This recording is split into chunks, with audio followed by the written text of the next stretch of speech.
How to withdraw money from Wealthsimple. Hey guys, welcome back to the channel. On today's video, we will be discussing step-by-step process to withdraw the money from your Wealthsimple account. First process would be launching the application and logging in. It could either be using your credentials or the biometrics. Once that is done, you will land to its homepage. Tap on this third option from the bottom, which is the transfers or the move tab. You will see an icon of arrow facing opposite directions. From here you will see different options such as withdraw and you have to tap on it.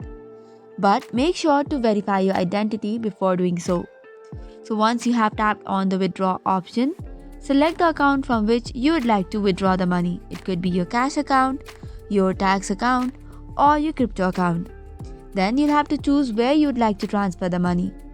You can choose your linked bank account, which is recommended as there is no withdrawal fee. Or you could select a debit card, but keep in mind it requires a 2.5% fee applied for the option. So once that is done, click on next and follow the additional prompts asked by the application. Complete the process as directed and the money will be withdrawn to your selected account. That's it for today's video. For more such contents, do not forget to hit the like and subscribe button. Thank you and keep watching.